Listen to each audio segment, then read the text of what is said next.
Hello बच्चों, class tenth जी class tenth English medium के लिए आपके लिए मैं लेकर आया हूँ केमिकल रिएक्शन और केमिकल इक्वेशन के बारे में पढ़ेंगे। तो फटाफट इस चैप्टर को हम स्टार्ट करेंगे। स्टार्ट करने से पहले यदि चैनल पे आप नए हैं तो जल्दी से चैनल को सब्सक्राइब करके बेल आइकन क्लिक कर लो, और कोई डाउट हो तो कमेंट सेक्शन में आके हमसे पूछ सकते हो। राइट, अगर आप दिल्ली एनसीआर में हैं तो आप हमसे संपर्क भी कर सकते हैं और हमारे कोचिंग सेंटर में ज्वाइन करके अपने स्टडी को और बेटर कर सकते हैं। तो चलिए आज के इस पड़ाव को स्टार्ट करते हैं।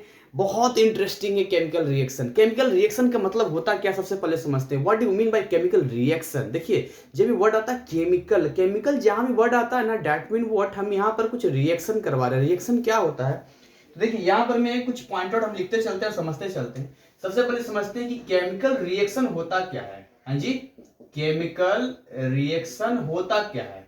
What do you mean by chemical reaction. तो केमिकल रिएक्शन जो वर्ड आता है यहाँ पे, इस वर्ड की अगर हम बात करते हैं, केमिकल रिएक्शन की बात करते हैं, तो केमिकल रिएक्शन में जनरली क्या होता है कि दो मटेरियल हम लोग लेते हैं। मान के चलिए टू और मोर सब्सटेंस, दो या दो से ज्यादा सब्सटेंस जब हम लोग लेते हैं और उसको जब हम मिलाते हैं तो उसके बाद न्यू प्रोडक्ट फॉर्मेशन होना बहुत जरूरी है। तो अगर मान के चलिए एक या एक से ज्यादा न्यू प्रोडक्ट फॉर्म होता है तो हम इसे कहते हैं केमिकल रिएक्शन। देखिए यहां पर जो हमने मटेरियल लिया था यह इससे बिल्कुल अलग है, ये बिल्कुल न्यू प्रोडक्ट बन गया है, न्यू सब्सटेंस बन गया है। तो इधर वाले का जो नेमिंग हम लोग कहते हैं, इसे कहते हैं रिएक्टेंट। क्या कहते हैं हम लोग, रिएक्टेंट कहते हैं। इधर वाले को हम लोग क्या कहते हैं, इधर वाले को प्रोडक्ट कहते हैं। क्या कहते हैं जी, इधर वाले को प्रोडक्ट कहते हैं। अब यहां पर दो शब्द आते हैं, एक तो केमिकल रिएक्शन आता है और एक केमिकल इक्वेशन आता है। क्या आता है, केमिकल इक्वेशन। समझना है इसको ध्यान से, एक है केमिकल रिएक्शन और एक है केमिकल इक्वेशन। दोनों में फर्क क्या है, तो जब आप इनको वर्ड्स में लिखते हैं, इनको जब आप शब्दों में लिखते हैं तो that is the called chemical reaction. और जब आप इसको इनके इक्वेशंस यानी जब इनके सिंबॉलिक फॉर्म में लिखते हैं, that is known as chemical equation. For example, हम एग्जाम्पल के लिए लेते हैं, जैसे कि आप बहुत बेहतर तरीके से जानते हैं कि यदि मैं यहां पर लिखता हूं, यहां पर हाइड्रोजन प्लस ऑक्सीजन, तो यहां पर बनता है वाटर। आप जानते हैं, है जी, बनता है कि नहीं बनता है, बोलो भाई। यस सर, बनता है। तो जब आपने लिखा हाइड्रोजन प्लस ऑक्सीजन और यहां बन गया water, then this format is known as chemical reaction. लेकिन जैसे ही आप इसको सिंबल्स में लिखते हैं, हाइड्रोजन हो गया H2, ऑक्सीजन हो गया O2, तो यहां पर बनता है H2O। इसको जो है हम लोग क्या फॉर्मेट में नाम देते हैं, तो इसको हम लोग नाम देते हैं केमिकल इक्वेशन। तो ये वाला जो हमने लिखा ये हो गया आपका केमिकल रिएक्शन, और ये जो फॉर्मेट हमने लिखा ये आपका हो गया केमिकल इक्वेशन हो गया। सो बच्चों, जब हम केमिकल रिएक्शन को केमिकल इक्वेशन में कन्वर्ट करते हैं, जब आप केमिकल रिएक्शन को केमिकल इक्वेशन में कन्वर्ट करते हैं तो बहुत सारी चीजें आपको ध्यान देनी पड़ती है। क्या क्या ध्यान देना होता है उसको थोड़ा सा हम बेसिक नॉलेज पे जान लेते हैं। देखिए, सबसे पहले तो आपको नॉलेज होना चाहिए कि जो यहाँ पर शब्दों में लिखा जाएगा उसका सिंबल क्या होता है। तो इसके लिए आपको 1 से लेकर 20 तक चीजें याद होनी चाहिए, यानी कि आप उसको अच्छी तरीके से याद कर लें। हाइड्रोजन से लेकर हीलियम, लिथियम, सारी चीजें आप अच्छे से याद कर लें। राइट, तो ये आपका हो गया कि ये हाइड्रोजन से लेकर आपको कम से कम कैल्शियम तक याद होना चाहिए। ये मैं पढ़ा चुका हूं और आप जो है इस चीज को कहीं भी गूगल भी करेंगे, आपको बुक में भी देखेंगे तो आपको मिल जाएगा। हाइड्रोजन से लेकर कैल्शियम तक, यानी एटॉमिक नंबर 1 से लेकर एटॉमिक नंबर 20 तक को याद होना चाहिए। एक तो ये पहली बात हो गई। दूसरी बात ये हो गई कि जितने भी गैसियस सब्सटेंस होते हैं, जैसे कि हाइड्रोजन हो गया, जैसे ये हाइड्रोजन हो गया, तो इसको जो है हम लोग H2 से लिखते हैं। जहां भी हाइड्रोजन लिखा होगा वहां H नहीं लिखेंगे, H2 लिखेंगे। जहां भी ऑक्सीजन लिखा होगा वहां O ना लिख के O2 लिखेंगे। जहां भी नाइट्रोजन लिखा होगा वहां पर N ना लिख के N2 लिखेंगे। जहां भी क्लोरीन लिखा होगा वहां Cl ना लिख के Cl2 लिखेंगे। ये कुछ चीजें आपको ध्यान रखनी पड़ेगी।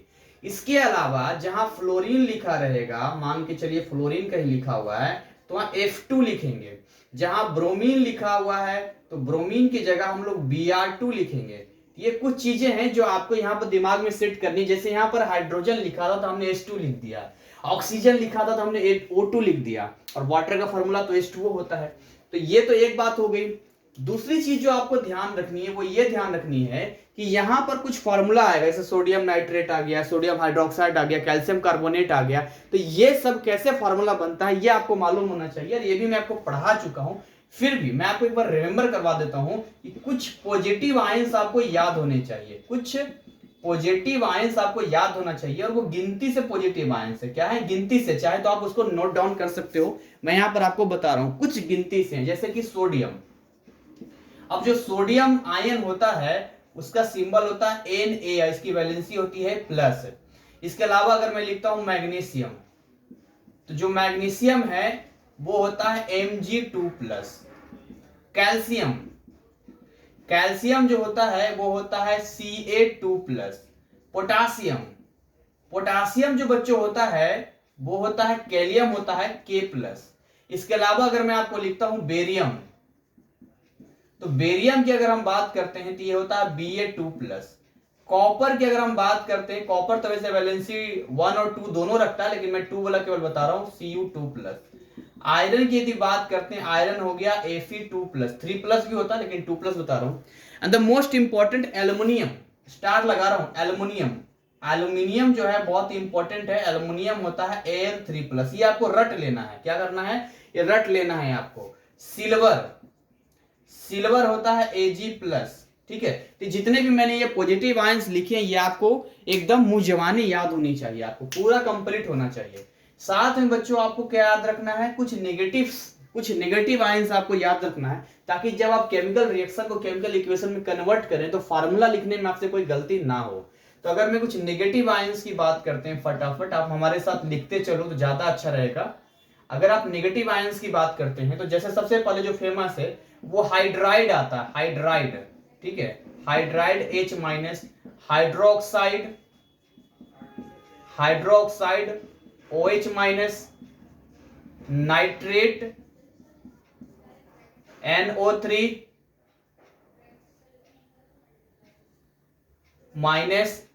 इसके अलावा कार्बोनेट CO3 2-। मैं केवल एक बार समराइज करवा दूं आपका, सल्फेट SO4 2-, हाइड्रोजन कार्बोनेट जिसको बाई कार्बोनेट भी कहते हैं, हाइड्रोजन कार्बोनेट को बाई कार्बोनेट के नाम से भी जानते हैं। तो ये हो गया CO3 HCO3-, इसकी वैलेंसी 1 हो जाती है। और कोई छूट रहा है क्या? Chloride Cl-, bromide Br-, fluoride F-, और कुछ छूट रहा है? H हो गया, हाइड्रोक्साइड हो गया, नाइट्रेट NO3 हो गया, CO3 हो गया, SO4 हो गया। खैर आगे आएगा तो मैं आपको बता दूंगा अगर कुछ इस तरह से अलग हुआ तो ये कुछ नेगेटिव आयंस हो गए, ये कुछ पॉजिटिव आयंस हो गए, ये आपको याद होना चाहिए। क्योंकि जैसे ही आपको फॉर्मूला आएगा, जैसे मान के चलिए यहां पर आपको ये ऐसे सवाल आपसे पूछा जाता है, कैसे सवाल पूछता है? तो सवाल आपसे ऐसे पूछेगा कि ऐसे बोलेगा कि मान के चलिए हम यहां ले रहे हैं सोडियम नाइट्रेट प्लस, मान लो सोडियम नाइट्रेट हम लोग ले रहे हैं यहां पर, और यहां पर मान लो हम कुछ और ले लेते हैं, सपोज करते हैं कैल्शियम कार्बोनेट ले लेते हैं, सपोज करते हैं कैल्शियम कार्बोनेट ले लेते हैं। तो यहां पर जो प्रोडक्ट बन रहा है वो बन रहा है sodium carbonate plus calcium nitrate. अब कहेगा इनको जो है आप क्या कीजिए, केमिकल इक्वेशन में कन्वर्ट कीजिए, इनको सिंबल्स में कन्वर्ट कीजिए। तो जैसे सिंबल्स में कन्वर्ट करने की बात करेगा तो अब मिलाएंगे कि भाई सोडियम कहां पर है, तो यहां पर देखिए सोडियम है तो Na+ होता है, और नाइट्रेट मिलाते हैं, नाइट्रेट NO3- है। तो रूल तो आपको पता है कि आपस में वैलेंसी एक्सचेंज कर देते हैं, और जब वैलेंसी बराबर होता है तो फिर वहां पर सिंपली जैसे होता है वैसे ही लिख देते हैं। तो ये भी प्लस है और ये भी माइनस है, यानी दोनों ही 1 + 1 माइनस है। तो ये हो गया NaNO3 प्लस कैल्शियम कार्बोनेट। देखिए यहां पर कैल्शियम है Ca2+, अब कार्बोनेट की बात करते हैं, ये कार्बोनेट है यहाँ पर CO3 2 माइनस, तो यहाँ पर देखिए ये भी 2 प्लस ये भी 2 माइनस, तो सिंपली हम लिख देंगे CaCO3, एरो देते हैं यहाँ पे। सोडियम कार्बोनेट, तो अब सोडियम है Na प्लस और कार्बोनेट है 2 माइनस, तो यहाँ ये वाला 2 Na के पास चला जाएगा और Na वाला 1 प्लस CO3 के पास चला जाएगा, तो ये बन जाएगा क्या Na2CO3 प्लस, देखिए कैल्शियम नाइट्रेट है, तो कैल्शियम नाइट्रेट है तो कैल्शियम Ca2 प्लस है, नाइट्रेट है 1 माइनस, तो कैल्शियम अपना 2 इसको दे देगा, नाइट्रेट बोलेगा भाई कैल्शियम तू भी मेरा 1 ले ले, कहेगा नहीं 1 तो क्या ले, 1 तो दिखता नहीं है, तो सिंपली ये हो जाएगा क्या Ca, और देखिए NO3 का होल ट्वाइस ले रहे हैं, ब्रैकेट दे के हम लोग ले रहे हैं, ब्रैकेट दे के लिखने का मतलब देखिए मैं इसको नीचे लिख देता हूं अगर आपको कंफ्यूजन हो रहा है तो, यहाँ पर लिख देता हूं प्लस CaNO3 का होल ट्वाइस, क्योंकि अगर मैं ये ब्रैकेट नहीं दूंगा तो 32 दिखेगा, फिर ऑक्सीजन के पास जाकर 32 दिखेगा। ये तो एक बात आपकी हो गई कि इस तरीके से ये जो बेसिक मैंने फटाफट आपको क्लियर कर दिया। अब आगे क्या होता है कि जब आप केमिकल इक्वेशंस में चीजों को बना देते हैं सही सही फॉर्मूले के साथ में, तो अब आपको इसको बैलेंस करना होता है। इट्स वेरी इंपॉर्टेंट, क्योंकि बैलेंस जब तक आप नहीं करेंगे तब तक आपका जो है सही सही चीज आप पता नहीं कर पाएंगे। क्यों नहीं सही चीज पता कर पाएंगे? एक होता है law of conservation of mass. तो law of conservation of mass क्या कहता है कि जितना रिएक्टेंट हमने लिया है, मान के चलिए कि हाइड्रोजन हमने लिया 10 ग्राम और ऑक्सीजन लिया हमने 5 ग्राम, तो कितना हो गया आपका? हाइड्रोजन और 15 ग्राम हो गया, तो वाटर भी 15 ग्राम बनना चाहिए। तो ये एक्यूरेट तभी आपको मिलेगा जब आप इसको बैलेंस करेंगे। अभी आप ध्यान से देखिए, यहां पर हाइड्रोजन जो है 2 हाइड्रोजन है, यहां पर 2 ऑक्सीजन है, लेकिन यहां पर 2 हाइड्रोजन है लेकिन ऑक्सीजन एक ही है, इसको बोलते हैं अनबैलेंस्ड। अभी ये बैलेंस नहीं है, तो कैसे बैलेंस होगा भाई? तो बैलेंस करने के लिए यहां पर हीट एंड ट्रायल मेथड का यूज हम लोग करते हैं। यानी हम लोग ऐसा सोचते हैं कि यहां पर ऑक्सीजन 1 है, तो अगर मैं यहां पर 2 लिख दूं तो 2 ऑक्सीजन बराबर हो गया, लेकिन ऐसा करने की वजह से अब हाइड्रोजन हो गया है 4, तो यहां भी हमें 2 लिखना पड़ेगा। अब आप ध्यान से देखेंगे तो this is the balanced chemical equation. Balanced है ये, क्योंकि यहाँ 2s2 का मतलब क्या हो गया? 4 हाइड्रोजन, यहाँ भी 4 हाइड्रोजन, इसे पढ़ते हैं 2 दूनी 4 हाइड्रोजन। यहाँ देखिए ऑक्सीजन 2 हो गया, यहाँ पर यहाँ भी ऑक्सीजन, यहाँ 2 आगे लिखा हो गया, क्योंकि हम फार्मूले में कोई छेड़छाड़ नहीं कर सकते। बहुत सारे बच्चे कहते हैं सर यहाँ लिख दें 2, यहाँ कुछ कर दें। नहीं भाई, यहाँ कुछ नहीं कर सकते, आप फार्मूले के साथ कभी कोई छेड़छाड़ नहीं कर सकते हैं। तो this is the balanced chemical equation. और क्या क्या जानकारी इसमें मिलती है हमें, तो मैं आपको बता दूं कि अगर कोई गैसियस होगा तो आप ब्रैकेट में G लिख सकते हैं, अगर कोई लिक्विड है तो ब्रैकेट में L लिख सकते हैं, सॉलिड है तो ब्रैकेट में S लिख सकते हैं, अगर एक्वस है, एक्वस, तो एक्वस में आप AQ लिख सकते हैं ब्रैकेट में। सॉलिड के लिए एक्वस क्या होता है? जो जेल टाइप का होता है। सॉलिड के लिए आप S लिख सकते हैं ब्रैकेट में। लिक्विड अगर होगा तो लिक्विड के लिए L लिख सकते हैं, गैस के लिए G लिख सकते हैं। इसके अलावा और क्या सिंबल्स लिखना है? देखिए इसके अलावा मैं आपको बताता हूं क्या आप लिख सकते हैं। इसके अलावा यहां पर हम दिखाते हैं कि अगर कोई गैस के रूप में बाहर निकल रहा है, कोई प्रोडक्ट ऐसा हमारा बन रहा है जो गैसियस फॉर्म में बाहर निकल रहा है, तो वहां पर जब वो कोई गैस बाहर निकलता है ना, तो यहां पर एस्केप कोई गैस बनता है तो उसको इस एरो से दिखाते हैं।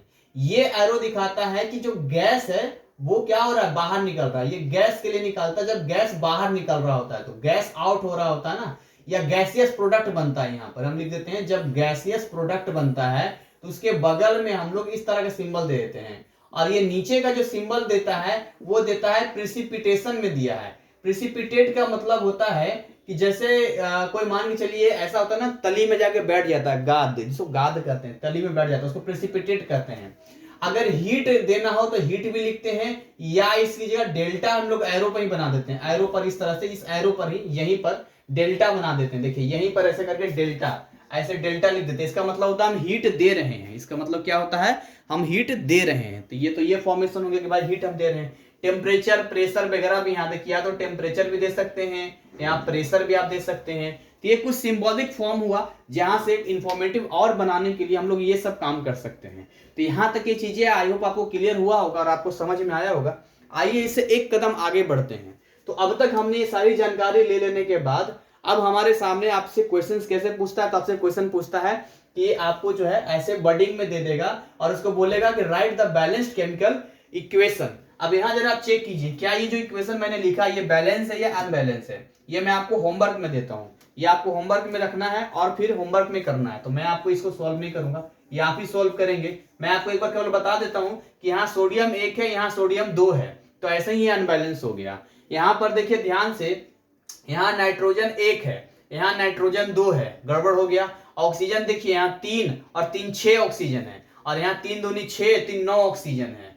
तो इस तरीके से तो ऑलरेडी ही अनबैलेंस है, इसको आपको बैलेंस करना है। तो एज ए होमवर्क मैं आपको देता हूं कि यहाँ पर हीट एंड ट्रायल मेथड्स आप इसको सोल्व करेंगे, यानी कि इसको बैलेंस करेंगे। अब आगे हम लोग आते हैं, आगे जब हम लोग आते हैं तो अब हम लोग क्या पढ़ना होता है, टाइप्स ऑफ केमिकल रिएक्शन। क्या पढ़ना होता है, how many types of chemical reaction, कितने तरह का केमिकल रिएक्शन होता है, हम ये पढ़ते हैं। इसको फटाफट रफ कर लेते हैं और इसके बाद हम लोग आते हैं कि केमिकल रिएक्शन कितने तरीके का होता है। और आपको मजा आ रहा होगा पढ़ने में, समझ में भी आ रहा होगा। चैप्टर कोई हार्ड नहीं है, तो रटा हुआ चैप्टर है, आपको भी रटा जाएगा, कोई दिक्कत वाली बात नहीं है कि नहीं। तो आइए जी स्टार्ट करते हैं, how many types of chemical reaction.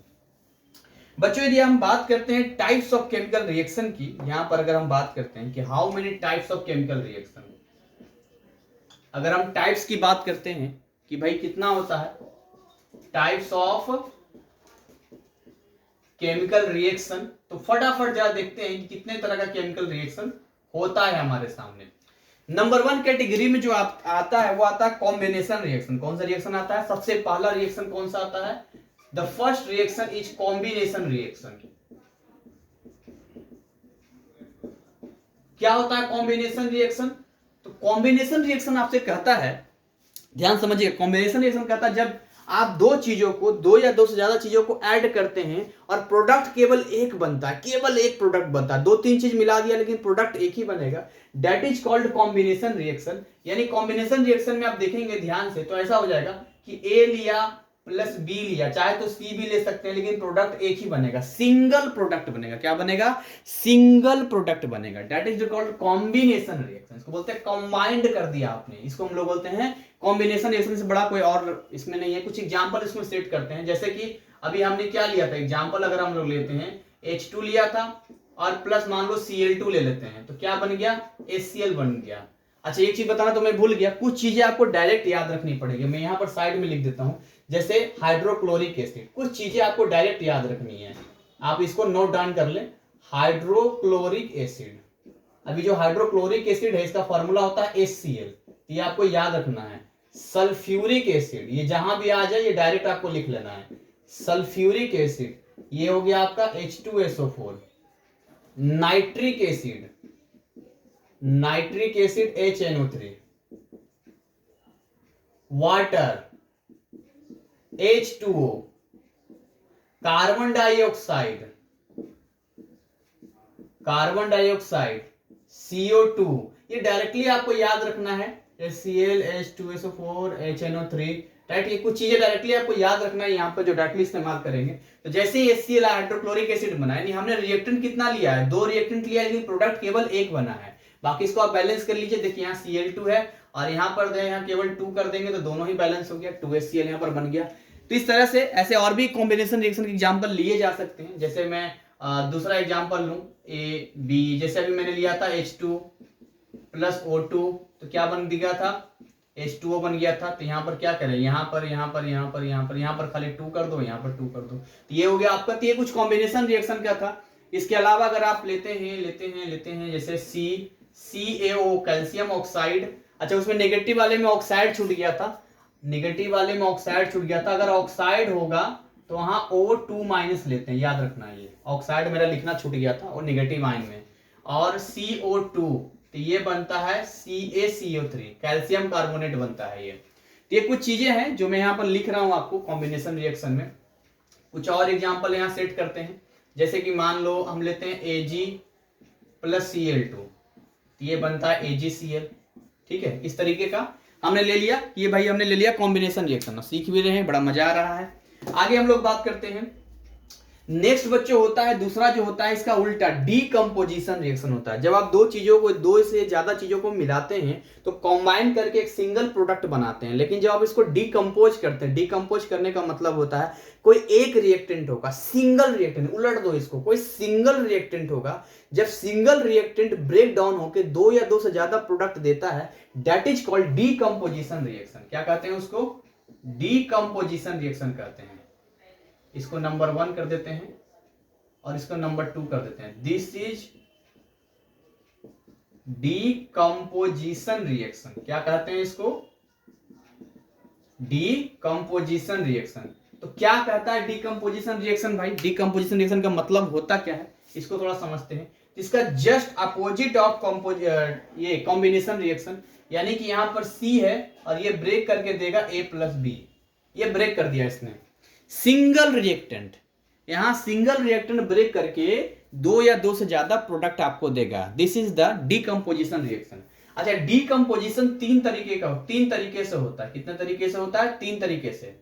एक तो बाय यूजिंग हीट से आप करवा सकते हैं, दूसरा इलेक्ट्रिसिटी से आप करवा सकते हैं, और तीसरा लाइट, सनलाइट या लाइट से आप करवा सकते हैं। ये 3 तरीकों से आप डीकंपोजिशन करवा सकते हैं, राइट। तो अगर मैं हीट की बात करूं तो सबसे पहले यहां जो मैंने ये एग्जांपल लिया था, अगर आप लेते हैं CaCO3 तो यहां पर आप हीट यानी डेल्टा, या तो हीट लिख लीजिए या डेल्टा लिख लीजिए, एक ही बात है। तो ये कन्वर्ट हो जाएगा CaO प्लस CO2 में। किसमें? CO प्लस CO2 में कन्वर्ट हो गया। ये देखिए इलेक्ट्रिसिटी से करते हैं तो H2O को यदि आप चाहते हैं कि भाई ये अलग हो जाए तो यहाँ इलेक्ट्रिसिटी आपको देना पड़ेगा। क्या देना पड़ेगा? इलेक्ट्रिसिटी देना पड़ेगा, तो ये H2 और O2 अलग हो जाएगा। और अगर आप चाहते हैं लाइट से तो जैसे AgCl ले लीजिए। AgCl को यदि आप सनलाइट यहाँ दे देंगे, सनलाइट में अगर आप फेंकेंगे तो यहाँ पर ये Ag और ये प्लस Cl2 अलग हो जाएगा, राइट। तो यहां से जो है आप डीकंपोजिशन रिएक्शन का फॉर्मेट आपने देख लिया। बाकी बैलेंस है कि अनबैलेंस है वो आपको फटाफट चेक कर लेना है और चेक करके इसको सॉल्व करना है। जैसे यहाँ पहले वाले में कैल्शियम 1 है, कैल्शियम 1 है, ऑक्सीजन 3, ऑक्सीजन 3, ये बैलेंस है पहला। दूसरा वाला क्या है? यहाँ पर 2 केवल लिख दो, यहाँ पर, यहाँ पे, यहाँ पे, यहाँ पे, यहाँ पर 2 लिख दो और यहाँ पर 2 लिख दो। तीसरे वाले में AgCl2, यहाँ 2 लिख दो, तो यहाँ भी 2 लिखना पड़ेगा फिर, है नहीं। तो इस तरीके से ये बैलेंस हमने कर दिया। तो पहला हमने सीख लिया कॉम्बिनेशन रिएक्शन, दूसरा हमने सीख लिया डीकंपोजिशन रिएक्शन, तीसरा it's very important displacement reaction. क्या कहते हैं? डिस्प्लेसमेंट रिएक्शन तीसरा होता है। तो अगर हम डिस्प्लेसमेंट रिएक्शन पे आते हैं तो कैसे डिस्प्लेसमेंट रिएक्शन को हम लोग करेंगे? तो एक काम करते हैं जो है इसको मिटा देते हैं। ये तो आपने सीख ही लिया, इसको मिटा देते हैं और यहाँ लाइन खींच देते हैं, और इधर लाइन खींच देते हैं। तो यहां पर मैं शॉर्टली लिख देता हूं रेड पेन से, जो मैंने यहां पर बताया था कि भाई ये C है, ये ब्रेक करके A+B दे दिया। बस यहां पर मैं कर देता हूं, ये इसका हो गया, ये इसका ब्रेक डाउन हो गया आपका। चलिए अगर हम बात करते हैं तीसरे वाले पे, यानी कि जो थर्ड है हमारा, थर्ड कि क्या कहता है थर्ड हमारा? तो थर्ड क्या कहता है? थर्ड होता है डिस्प्लेसमेंट रिएक्शन। क्या होता है? Displacement reaction. देखिए जब आप डिस्प्लेसमेंट रिएक्शन की बात करते हैं, दैट मीन व्हाट? आप डिस्प्लेस कर रहे हैं, किसी चीज को डिस्प्लेस कर रहे हैं, हिंदी में विस्थापन कहते हैं, डिस्प्लेस कर रहे हैं। जैसे देखिए मैंने लिखा AX और ये लिखा B, तब क्या हो जाएगा ना, ये मान के चलिए AX है, अब A कोई सामान लाया और ये B जो है A से ज्यादा पावरफुल है, तो ये X को अपनी तरफ ले लेगा, एक X को, इस निगेटिव आयन को अपनी तरफ ले लेगा, लाओ इधर खींच लो इधर। भैया क्या कर रहे हो? बोला हम तुमसे ज्यादा पावरफुल है, देते क्यों नहीं देते? बोला अच्छा ठीक है। तो यहां से जो है ये बन जाएगा BX और A को अकेला छोड़ देगा। इसी को डिस्प्लेसमेंट रिएक्शन कहते हैं। जब कोई डिस्प्लेस कर देता है, जब कोई भी किसी को डिस्प्लेस कर देता है तो वो डिस्प्लेसमेंट रिएक्शन में आता है। तो डिस्प्लेसमेंट रिएक्शन में कुछ चीजें आपको ध्यान देनी पड़ती है। ध्यान क्या देनी पड़ती है? एक रिएक्टिविटी सीरीज होती है। क्या होती है? रिएक्टिविटी सीरीज होता है। रिएक्टिविटी सीरीज से ही हमें पता चलता है कौन किससे ज्यादा पावरफुल है। तो ये रिएक्टिविटी सीरीज आपको याद रखना पड़ता है। रिएक्टिविटी सीरीज कैसे याद रखना है? तो मैं आपको कुछ ट्रिक बता रहा हूं, ऐसे देखिए, काना का मामा जी आलू जंक फूड पाबंदी है। वो कहते हैं क्यों? दिख रहा है क्या? वो कहते हैं क्यों चलिए थोड़ा सा क्यों क्यों क्यों हो रिएक्टिविटी सीरीज को मैं थोड़ा ऊपर से लिखते हैं। रिएक्टिविटी सीरीज में यहां से लिखता हूं मैं, काना का मामा जी आलू, ये मैंने ट्रिक बनाया था, जंक फूड पाबंदी है, वो कहते हैं क्यों, वो कहते हैं हाँ जी, हाँ जी, वो कहता है अच्छा जी, फिर बोलते आओ, आओ, दिख रहा है ये आओ, ठीक है। देखिए इससे क्या हमें पता चलता है, इससे हमें ये पता चलता है रिएक्टिविटी सीरीज का से हमें मिलता है पोटासियम, का से क्या मिलता है, पोटासियम मिलता है, पोटासियम मतलब के, ना से हमें सोडियम मिलता है, क्या मिलता है, सोडियम, जिसका सिंबल होता है Na, फिर का से हमें मिलता है क्या, कैल्शियम, क्या मिलता है, कैल्शियम मिलता है जो होता है Ca, मामा जी से हमें मिलता है मैग्नीशियम, क्या मिलता है बच्चों, मैग्नीशियम मिलता है जो क्या होता है Mg, आलू से हमें मिलता है एल्यूमिनियम, बोलो क्या मिलता है, एल्यूमिनियम मिलता है जो होता है Al। मैं ऐसा क्यों बता रहा हूं, अभी सारी चीजें क्लियर हो जाएगी आपको। जंक से हमें मिलता है जिंक, जिंक मैंने नहीं बताया था, जिंक जो होता है यहां पर लिख देता हूं मैं, जिंक जो होता है वो Zn2+ होता है, ठीक है, ये याद रखना, जिंक Zn2+ होता है, तो ये हो गया Zn। फूड जो होता है वो Fe हो गया, और ये आपका आयरन हो गया,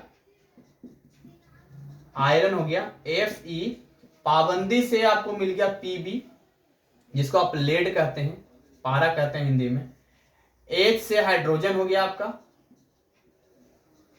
H, Cu से Q यानी कॉपर मिल गया आपको, कॉपर मतलब Cu, हाजी से मिल गया Hg, क्या मिल गया, Hg, इसको मरकरी कहते हैं, तो ये मरकरी लिख देता हूं मैं। अच्छा जी से मिल गया Ag यानी सिल्वर, और औ से हो गया गोल्ड यानी Au। ये आपको ध्यान रखनी है, क्या करना है, इसको आपको ध्यान रखना है, यहां पे इसी सीरीज में काम करेंगे, है ना। कोई काना है, जैसे काना होता है ना, आंख से काना होता है, तो उसके मामा जी हैं, तो उनको डायबिटीज के पेशेंट, तो कहता काना का मामा जी आपको आलू, आलू नहीं खाना है, जंक फूड नहीं खाना है, ये सब पाबंदी है, तो कहता है क्यों, तो कहता है हाँ जी, तो बोलता है अच्छा जी, फिर बोलता है चलो पानी पी के काम चलाते हैं आओ।